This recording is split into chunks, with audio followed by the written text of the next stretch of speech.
no Japeri e começamos a lanchar na plataforma. Veio um passageiro com um pacote de resto de carne assada, acho que estava no restaurante, chegou e entregou para a gente, depois veio outro um pacote de pão seco e começamos a lanchar na plataforma, sem quebrar nada, sem ligar megafone, sem abrir fácil, sem nada. Conseguimos arrancar esse encontro com o pessoal da Superbia. Mas só que esse pessoal me traíram, né? Eles, quando via que a situação estava meio quente, eles chamavam a conversa, mas depois eles deixavam a gente irmão e os guardas. Quando foi em 2003, o Lene participou de uma assembleia nossa lá no sindicato bancário. E aí começou a nossa interlocução. A gente conseguiu ver o outro lado do ambulante, ver sobre as ilegalidades, o artigo que eles usavam na época, o artigo 40, não tinha razão de ser, não era válido. Dizia, proibido começa no trem sem vírgula, sem a autorização. A gente começou a buscar essa autorização. Tá? Foram várias ações na justiça, a gente conseguiu ganhar várias situações na prefeitura, inclusive alguns que ganharam indenizações. E a partir daí, pessoal, nós conseguimos mostrar para a sociedade que o ambulante não era aquilo que as autoridades anunciavam. A gente dinheiro saiu psicólogo, saiu médico, pouco ele fazia empregado, caía ele adiante, ele voltava estudando, virava médico. O Dr. Paulo César Santos, ele faleceu no ano passado, ele virou médico trabalhando no trem. A Jéssica Mendonça virou psicóloga, também trabalhando no trem. A Júlia Polasco, hoje é uma lutadora de MMA que está nos Estados Unidos, ela também vendia trufas no trem. E a gente começou a ver essa diferença, né? E aquele propósito de trabalhar honestamente, a gente sempre, na nossa reunião, a gente sempre orientava a rapaziada sobre norma de conduta. A gente sempre falava sobre norma de conduta. Pessoal, vamos fazer diferente. Vamos respeitar o usuário, vamos respeitar o funcionário da empresa, não andar pendurado, tá? Não usar droga, ninguém é contra o seu particular, mas não usar droga na plataforma, ok? Então, a gente conseguiu agregar outros usuários. Eu quero aqui saudar aqui o Neto. Neto é um usuário do transporte ferroviário, está aqui prestigiando o evento. Seu barulhinho para ele. Foi muito gratificante essa parceria com vocês aqui da universidade, com o professor Lene. E foi muito além, o Lene foi muito além da gente. Teve situações, pessoal, de a gente ir para uma delegacia e não conseguir registrar a ocorrência. A tentativa de homicídio e a gente não conseguia registrar a ocorrência. A gente fazia contato com o Lene de pronto estava ali e fomos parar na corregedoria de polícia, né? Vários alunos do Lene, comando da corregedoria, a gente conseguiu registrar a ocorrência. Os caras tentaram matar um companheiro nosso, quebraram a perna do companheiro, ele teve que botar platina na perna e se não fosse aí esse paizão, né, eu sei que o Lene foi um paizão para a gente. Tá? A gente avançou, a nossa mente abriu, a gente conseguiu buscar outras parcerias, né? Esse lance aí do reconhecimento do patrimônio imaterial do Estado do Rio de Janeiro foi através do presidente da LERJ. A gente teve que bater na mão dele, porque um deputado de Nova Iguaçu, Anderson Moraes, ele fez um projeto de lei para acabar com os ambulantes de trem. Então o pessoal ficou em desespero e nós buscamos um caminho e conseguimos chegar na presidência da LERJ. E lá eu expliquei a ele que antes da ferrovia ser inaugurada, já tinha ambulante que trabalhava na malha ferroviária. Entendeu? Conseguimos mostrar a ele esse passado dos ambulantes, tá? Mais de 100 anos já existia trabalhador na malha ferroviária. Aí ele falou assim: João, eu não posso cancelar o projeto do meu amigo, do meu colega, porque esse é antiético. Mas eu posso fazer um outro projeto de lei em cima do dele que vai abafar o dele. Quando deu outro, ele fez esse projeto reconhecendo o trabalhador ambulante do trem como patrimônio imaterial do Estado do Rio de Janeiro. E outra coisa, graças ao trabalho do Lênin, do livro, várias universidades já me procurou ali dentro para fazer trabalho.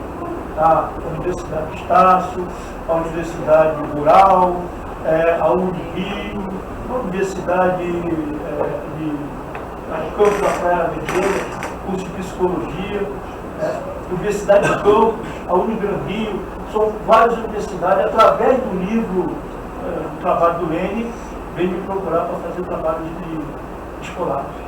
Então, pessoal, eu sou muito grato a esse companheiro, grato à rapaziada que está junto com ele, a equipe dele, tá?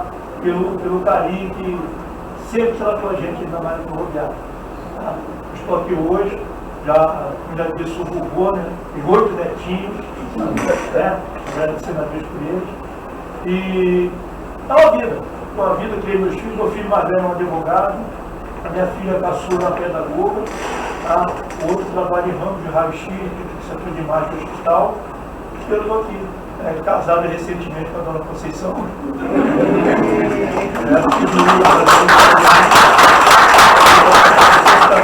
É da Marinha Ferroviária também. Então, pessoal, é mais gratidão. Estou aqui hoje para agradecer a vocês. Agradecer a vocês pelo carinho e sempre estiveram com a gente. Tá legal? Valeu, professor Lênin. Sou um guerreiro.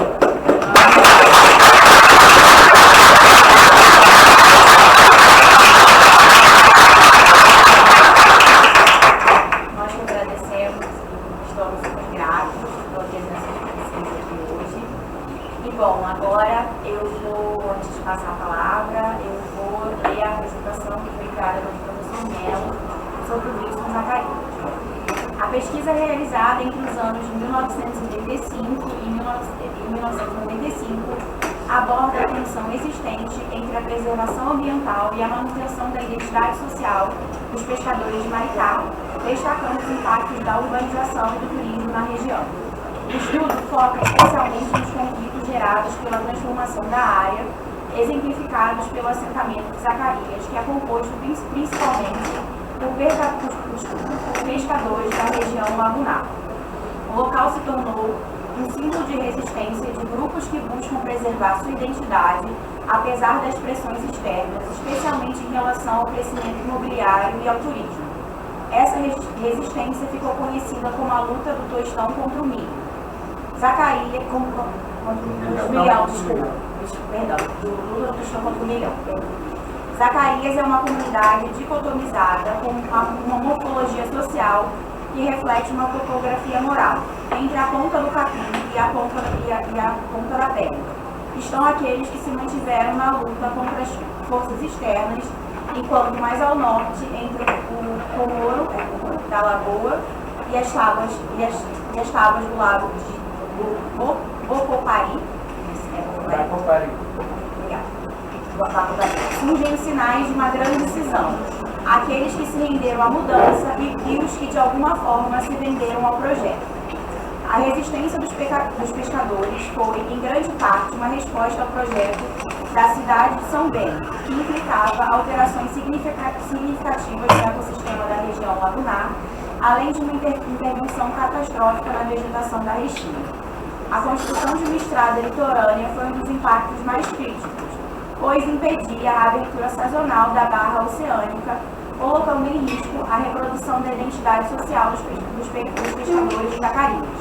A chegada da especulação imobiliária e as mudanças no ecossistema geraram grande cisânia e desespero, levando muitos a abandonarem suas casas e suas raízes.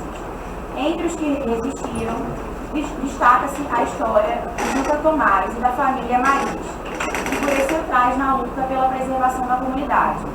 Juca Tomás é visto como um ancestral local, cuja figura está intimamente ligada à identidade coletiva e ao pertencimento de Zacarias. Embora muitos dos entrevistados que contribuíram para a pesquisa já tenham falecido, a luta continua viva através de Wilson, filho de Ruth Benjamin, Beto, ou Beto, Beto. O apelido dele é Beto. Pescador de resistência. Um dos personagens em que o pesquisador embarcou como companheiro nas pescas, segundo a ordem de Henrique, tio de Benjamin, e um dos principais contribuintes da pesquisa. Benjamin, o pai de Wilson, é neto materno de Livina e compadre Marco, e neto paterno de Livina e Leopoldo Corrêa, bisneto materno de Maricota e Juca Tomás, e bisneto paterno de Arminda e Manuel Leopoldo Costa. O papel dos laços de parentesco continua a ser central nas decisões da comunidade. Wilson é presidente da Associação Comunitária de Cultura e Lazer dos Pescadores de Zacarias, fundada em 1943. Durante os anos da pesquisa, era uma criança, adolescente. Hoje está no seu segundo mandato na associação, seguindo o caminho traçado por seus antepassados, como um líder na luta por preservar a identidade de Zacarias, que mesmo após a sucessão de gerações, ainda tem como característica lidar com tal tipo de conflito. Empresas que tentam tirar o direito de pescadores de moradia, trabalho, além da destruição de uma vegetação tão importante como é a da Restinga. Depois dessa apresentação, passo a palavra.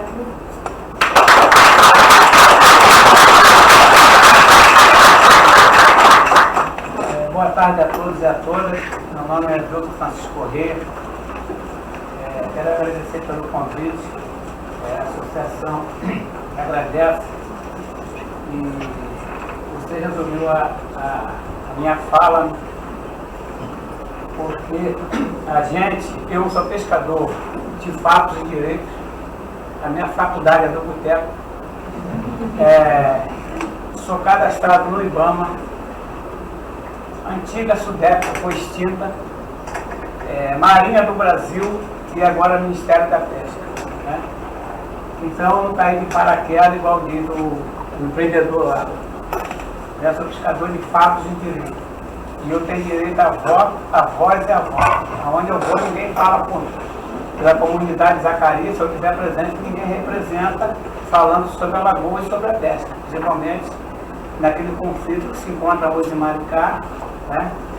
Eu entrei nessa luta quando eu era bem novinho, era bem jovem. E em 2000 eu já vi o sofrimento daquela comunidade, né? Era um sofrimento muito grande e a gente sem ter conhecimento nenhum. Eu via papai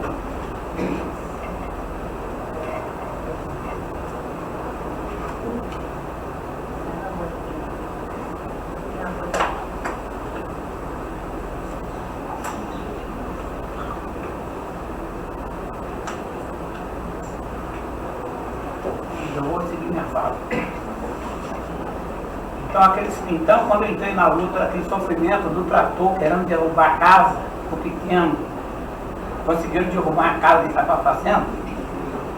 Estava nessa altura aqui, mais ou menos, eles chegaram com um trator, com arma, e mandaram a gente entrar para dentro da casa que era de pau a pique, e a gente não sabia nem o que era arma, porque a luz chegou para a gente lá em 84, foi no governo do Leonel Brizola, projeto da Darcy Ribeiro, Uma Luz na Escuridão, que chegou a luz para a gente, então sem conhecimento nenhum, né? Depois que eu fui fazer o meu ginásio, que não existia ponte do Boqueirão, muitos aqui já foram na comunidade, e eu moro dentro de uma APA, dentro de uma área de proteção ambiental, onde os senhores ouviram ali falar de fazer a cidade São Bento da Lagoa, onde chegou um português ali na década de 30, de 40, eu cheguei a conhecer ele, bem velhinho, ele e a esposa.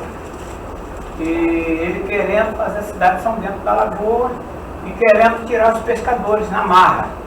E oferecendo outras casas em outros lugares. E eram poucos pescadores, acho que eram 22 casas. Né? Hoje nós somos 150 famílias cadastradas pela UF, né? Com o professor Ronaldo Brilhante, né, que nos ajudou muito lá, nos fortaleceu muito. Até hoje eu conto com ele na luta, né, não só com ele, com a antropóloga Antônio Marcos Melo presente, com a professora Desirê da UERJ, professora de Geografia, o professor Werther, da Engenharia da UF, Então, gente, é só agradecimento, porque quando eu entrei na luta, eu comecei a atirar para todos os lados. Eles colocaram uma cancela na minha porta. Quem foi lá, os alunos aí do Melo, da UF, da UERJ, acompanhou todo esse processo.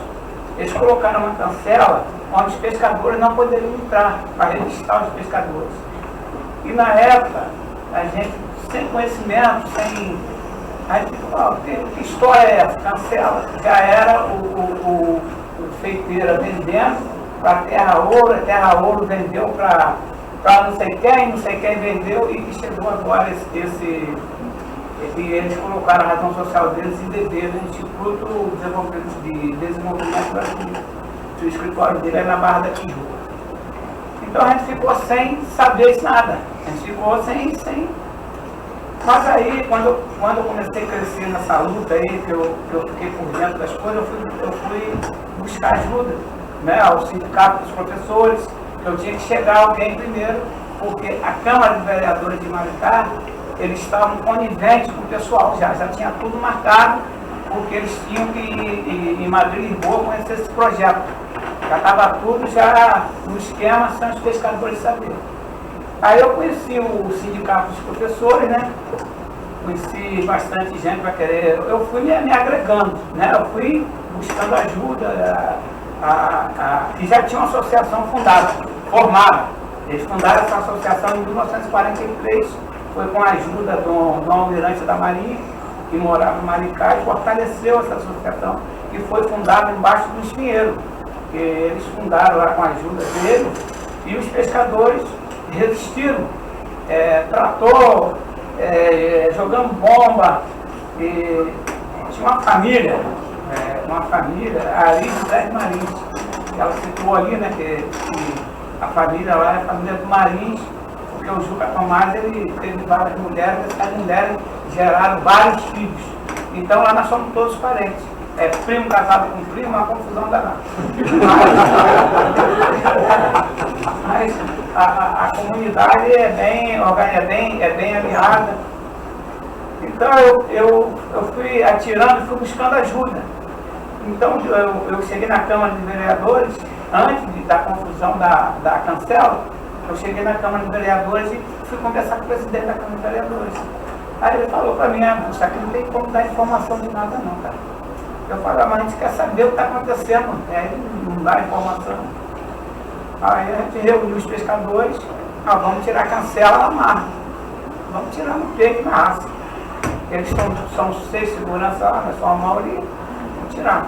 Aí a gente reuniu, tiramos a cancela, aí prendeu os pescadores, me acusa lá, fomos para a delegacia, e na época a gente conhecia um delegado. O delegado era amigo do professor, dos pescadores. E antigamente o prefeito atendia a gente no Ponto Chique, não tinha nada de prefeitura não. Lá daquela quando eu era mulher, eu ia com o papai, era o Edeni, era o Luciano, não é o de hoje, hoje é uma máfia em Maricá, mas naquele tempo, a grande verdade. Então eles atendiam a gente no Ponto Chique tomando cachaça, né? Porque o papai não é prefeitura, enquanto estava com o Luciano Rangel, quero saber o que vamos fazer lá pela comunidade. E casa derrubando e aquela violência toda, e a gente com medo, né? Que uma hora você sair de casa e deixar a sua casa. Então eu comecei a pesquisar, tirar de lá, tirar de cá. Foi quando eles foram em Madrid e Lisboa conhecer o projeto, os 17 vereadores.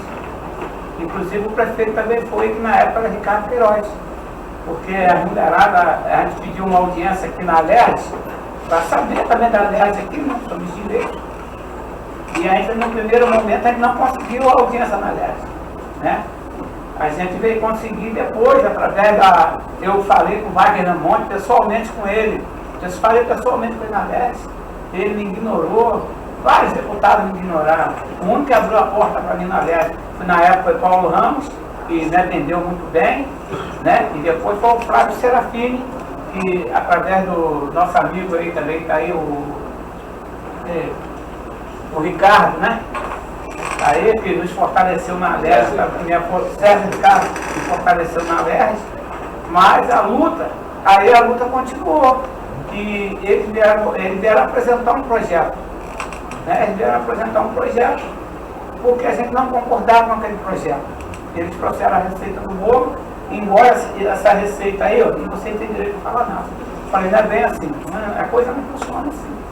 Aí a primeira reunião que a gente fez em Niterói com esse grupo, dos gringos, eles deixaram a gente gravar nada. Não pode entrar com o telefone. Se você quiser participar da reunião, tem que deixar o telefone sem entrar sem telefone. Aí a gente tocou, vamos entrar sem telefone, para a gente ouvir o que eles têm. Primeiro vamos ouvir o que escreve. Mas o próximo ficou só na boca, porque eles botaram um projeto que a gente não concordou. Depois dessa reunião da NERD, eu voltei para Maricá. Quando eles voltaram de Madrid e Lisboa, eles voltaram já com vídeo. Era fita, né? Eles voltaram já com aquela fita do projeto. E eu fui na Câmara tentar arrumar aquilo lá para fazer a denúncia do Ministério Público. Porque todos os advogados que entrou ali só quiseram se dar bem. Todos. Falaram que era amigo de papai, amigo de quem, e daqui a pouco ele estava com o carro do ano, o outro ganhava uma casa em Cabo Frio, assim que funcionava a coisa. Então, mas aí, se eu for falar a história toda, eu vou ficar aqui uma semana, ou um mês. Então eu tenho 15 minutos para falar. Aí eu vou resumindo mais o recente, né? Mas aí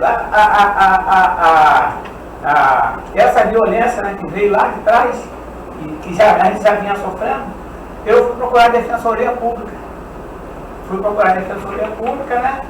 E conheci o doutor Marcílio Brito, da Defensoria Pública, muito atencioso com os pescadores. Ele não sabia da luta da gente lá, não sabia. E muitos advogados falaram, doutor Marcílio é um animal, ele vai te receber mal. Eu falei, então é comigo mesmo. Aí eu marquei a audiência, fui para lá, contei minha história para ele, que é a história dele, do sofrimento, era muito sofrimento. O Melo conheceu a Dilson Ângela da Costa, né, que é a esposa do Coia, ali de José de Marins. Ela com 4 filhos doentes em cima da cama, eles colocaram as crianças no sol quente, no carro da polícia militar, algemaram ele e a gente em cima a gente não pôde fazer nada. Ele jogando bomba, atirando para cima, a covardia. É por isso que a história, que todo mundo tem uma história que não é fácil não. Eu estava ouvindo aqui a história do companheiro aqui, e eu tenho tudo relatado. Como hoje eu estou ameaçado de morte na comunidade. Eu estou ameaçado de morte lá porque lá tem uma guarita, lá eles botaram um container e tem uns PM lá no container. Entendeu? Então tudo que acontece dentro da associação, eles estão ali rondando ali. Existe uma sede muito grande, né? E aquela sede ali eu já fiz várias denúncias, eu fiz uma reunião em Zacarias, que eu levei o doutor Alexandre Maximiano, eu levei o procurador da República, o doutor Vanderlei Sanan Dantas, doutora Jacira Bulhões, que deu um parecer de comunidade tradicional, que era de Brasília, e várias autoridades que eram contra o impedimento. E só entrava quem era contra. E o IDB, o pessoal do IDB, foi lá querer entrar na reunião. Eu falei, aqui vocês não entram. Quem manda na minha casa sou eu, aqui vocês não vão entrar.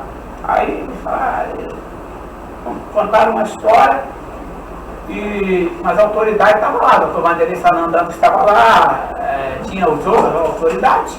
Eu não podia nem me meter, né? Podia dar ordem de prisão para eles. Mas eles saíram inclusive até o português estava lá, não sei se alguém aqui conhece o Davi, né? Ele mora em Maricá, né? Ele é o procurador dos espanhóis, do Emílio. Emílio é o homem do dinheiro, gente. Emílio é o homem do dinheiro. Eu não sabia, hoje eu falo para vocês que a história é longa. Eu não sabia o que era euros, eu não sabia, eu nunca vi. Eu fui ver na reunião no patrimônio da União, era euros. Eu fui preso no patrimônio da União. Acredita se vocês quiserem. Desacata a autoridade.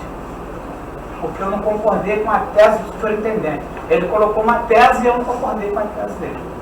Aí ele desacata a autoridade e me prendeu. Cortou minha voz na fala lá, deu uma confusão. E o advogado que me acompanhava nessa época se afastou. Ele se afastou. Então, aquela comunidade pesqueira ali, eu já devo estar na 4ª geração. Eu tenho 65. Eu vou fazer 66 anos no dia 10 de abril. Então eu estou nessa luta desde os anos 90, lá de 99, 2000, por aí. Eu estou nessa luta, mas estou no meu 2º mandato como presidente. Eu saio agora em janeiro. Em janeiro eu saio. Né? Vou fazer a eleição como manda o estatuto, porque eu não posso pedir eleição de hoje. Então o que acontece? Na última eleição minha agora, eles, como tinha uma menina lá que ela é associada, e ela tinha direito de fazer a chapa dela. E ela conseguiu fazer a chapa dela, com a ajuda do empreendimento. Ela conseguiu fazer uma chapa com a ajuda do empreendimento. E seja lá o que Deus quiser, eu vou fazer a minha chapa. Como manda o estatuto, que eu não posso fugir do estatuto, porque ela tem a cota do estatuto. E ela pode lá na frente, ela pode impugnar a minha eleição. Eu disse, deixa ela concorrer, deixa eles pagarem. Todo mundo que estava devendo, eles pagaram. Pagaram para todo mundo. No domingo de manhã foi a eleição. Foi a eleição no domingo de manhã. Eu falei, eu vou sair vitorioso, vai ficar tranquilo. O pessoal que eles pagaram, eles não vai votar nela. E perdeu mesmo, foi uma vergonha para eles. E aí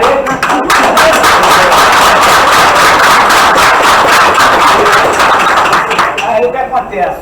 O pessoal que estava do lado deles achou que eu ia colocar um deles na minha chapa, que é o pessoal aqui de Cidade Alta, que eles conseguiram, eles tentaram dividir a comunidade. O que eles fizeram? Eles abriram uma associação para eles, paga pelo grupo espanhol, entendeu? Para falar na rede social de Maricá é dele, né? Tudo é dele lá, eles que mandam. Inclusive agora eu gosto muito de falar por telefone, eu gosto de falar pessoalmente, olhando no olho do homem. Eu quero encontrar esse tal de Paquá, entendeu? Aí, nessa geração toda aí, a gente vem. Aí eu encontro as universidades. Aí, encontro a Desirê, como eu já falei lá atrás da UES, né? É uma professora de geografia, é geóloga. Wilson, eu estou com você porque deve vir. Aí encontro outro parceiro. Aí tem uma ajuda aqui né? Fazendo uma antropologia, me fortalecendo. Então, a luta cresceu. Foi quando eu vim para a LERJ pedir audiência pública, que eles me deram isso aqui, né, LERJ? Está aqui, quem quiser dar uma olhada, pode olhar. Entendeu? A luta da LERJ, o Flávio Serafini, eu querendo tombar o território, eu pedi uma reunião no INTERJ. Eu fui pessoalmente no INTERJ, mas com ofício. Pedi uma reunião no INTERJ para a gente fazer uma poligonal. A gente mediu o território, porque não adianta tombar só o prédio, o território. Aí eu queria tombar o território e a presidente do ITES era uma moça, uma japonesa pequenininha, mas folgada. Aí ele começou a contar história para mim de alimentação, que não tem dinheiro para gasolina, que não tem dinheiro. Falei, doutor Marcílio, vamos fazer o seguinte, a Defensoria Pública da gasolina ou da alimentação. Por quê? Com peixe na lagoa, eu faço pirão todo dia para eles. Pirão com banana é a nossa comida, a comida típica lá do nosso bairro, pirão com banana. O professor aí sabe, os alunos também, alguém comeu lá. Então, gente, eu buscando essa parceria das universidades, a minha luta fortaleceu muito, foi muito forte. Aí a gente começa a sentir firmeza, porque no primeiro momento que você vai com a reunião só com os gringos, igual eu fui, gente, eu vou contar uma história aqui, que eu já contei muitas histórias de elite, e alunos da UFS, da UES, levavam para o prefeito de Maricá. Tudo que eu falava na reunião, a aluna levava para o prefeito, porque era assim com ele, era colado com o Fabiano Horta. Inclusive a gente tem um grupo fechado, né, vários grupos, mas a gente tem um grupo do Ministério Público que eu não abro para ninguém, né, só com eles. E tem um grupo do Pro Restinga, que é com os professores, com as lideranças, né, que também faz parte, e ali a gente sabe quem é quem. Então no patrimônio da União, eu fui convidado, né, para essa reunião no patrimônio da reunião, porque lá atrás, eu bem lá atrás, em 2000, 2005, 2006, eu trabalhei na FAPESCA, na Federação do Estado do Rio de Janeiro. E eu sabia quem era bom e quem era ruim. Eu já sabia como funcionava. E nessa reunião no patrimônio lá da União, quando eu cheguei lá, gente, eles falaram assim para mim, viu, o negócio é o seguinte, hoje nós vamos fatiar o bolo. Eu falei, legal. Eu não entendi nada, porque lá, e aquilo lá, o mundo se acabando lá dentro, né? Mais de 30 cabeças. Era o Misael da FAPESCA, era o André, lá que mora em Jacarepaguá, dono de televisão, que é diretor da FAPESCA, é o Ferraz, é o Otto Sobral, e é a máfia toda junto. Aí o que acontece? Eu vou lá e falo, viu, a gente vai fazer o seguinte aqui a gente veio numa reunião para a gente dividir o bolo aqui. Você quer morar onde? O papo é esse. Você vai escolher para você morar. Você quer morar em Búzios, Vasco Saúde, onde você quer morar? O papo é esse. E o gringo, eu não tinha visto o gringo. Lá que eu fui conhecer o que era eu. E quando ele chegou com a mala de dinheiro, eles falaram assim, pô, Justo agora não vai aceitar tudo, né? Aí saímos dali, bate-papo, não concordei com a tese, e nesse dia quem era o nosso advogado da associação era ele morava em Itaipu. José Carlos, André Carlos, não. Ele falou assim para mim lá dentro, viu, tá difícil de te defender agora.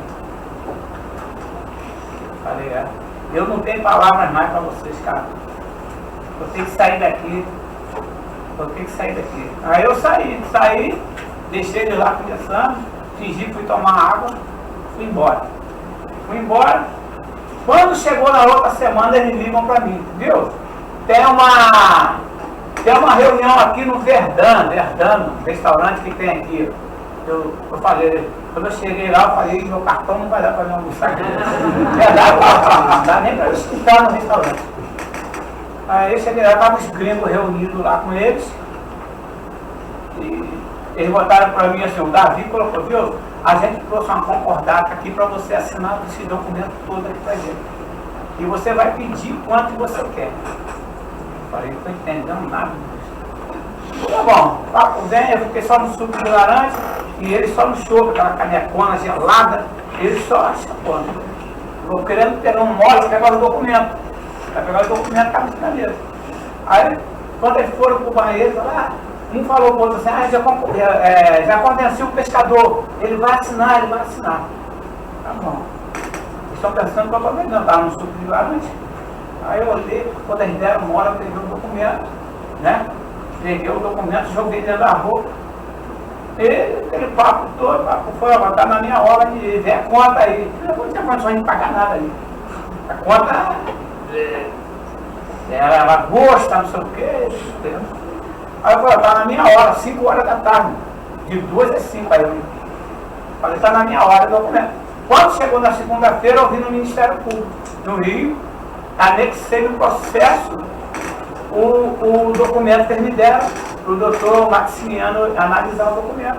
E fui na Defensoria em Maricá também. Quando eu estou entregando eu não posso, nesse dia, eu fui pegar o processo. Eu não posso tirar foto, eu posso tirar foto do processo. Eu não posso tirar o processo daqui que eu não sou advogado. Foi o que a menina me explicou. Então o que acontece?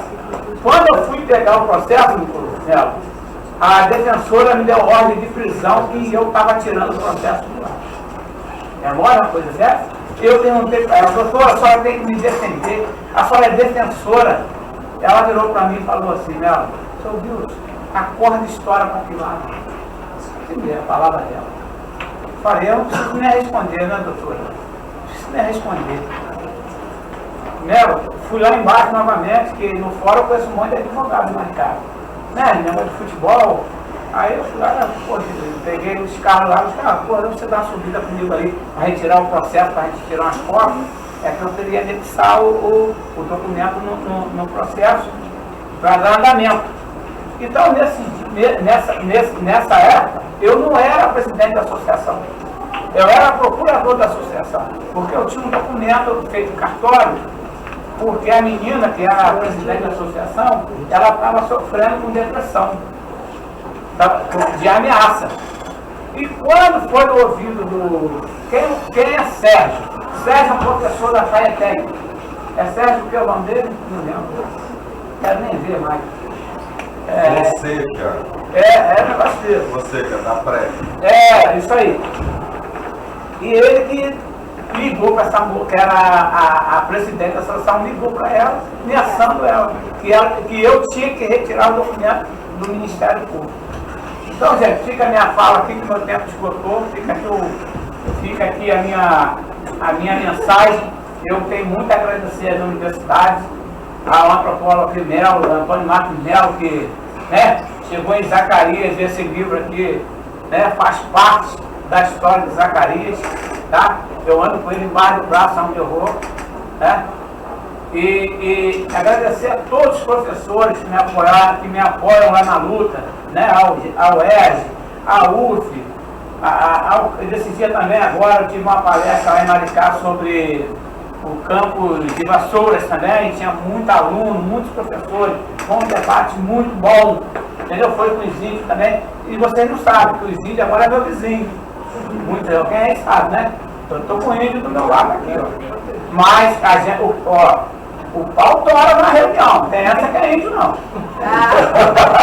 É verdade. A cacique coloca uma tese que não é verdade. Ela coloca uma tese que não é verdade. E aí eu falo para ela que a Restinga é pitangueira, a Restinga que é de Cambuim, para a gente fazer a nossa cachaça, tudo isso aí. Acabou meu tempo, eu não posso falar mais, gente, mas só agradecimento. Algum aluno aí, algum professor quiser comparecer a Zacarias para saber da minha luta, da luta dos pescadores, a luta de um cristão contra 1 milhão, eu estou sempre à disposição. Eu vou, a moça ali tem meu número aí, todos aqui tem meu número, e é só agradecer pela luta, porque não é mole não. Lutar contra a especulação imobiliária, que o projeto lá, gente, eles querem fazer, em frente à associação, eles querem fazer 2 shopping centers, vai vendo aí, um condomínio para 35 mil pessoas, mais uma vila hípica, e mais o que, né? Mais um campo de golfe. Marina de Mar. A Marina saiu do projeto agora. E eu perguntei na audiência pública, eu me inscrevi 6 horas da tarde para falar. Eu fui falar 10 horas da noite. E eu perguntei o gringo da mesa, o que eu ia fazer no campo de golfe, que nem a bola eu ia pegar. É verdade, o que a gente vai fazer no campo de golfe? Nem a bola a gente pega, nem perto nós vamos passar. Um terreno, se acontecer o projeto, um terreno nas dunas, aquelas dunas maravilhosas lá, é casa de 5 milhões, 10 milhões, 20 milhões. Igual eles estão vendendo em Madeira de Boa, já estão vendendo o terreno. Se você já fizer a rede social aí, que eu tenho aqui deles, eles estão vendendo terreno em Madeira de Boa. É uma portuguesa que está vendendo. Então fica a minha fala aqui, muito obrigado aí. Eu estou à disposição.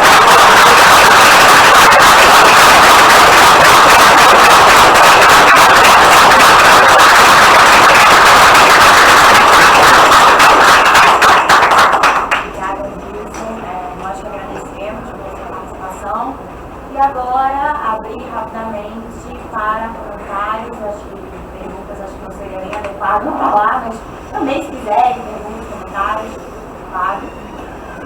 Pode começar. Tem mais alguém? Acho que não. Fábio.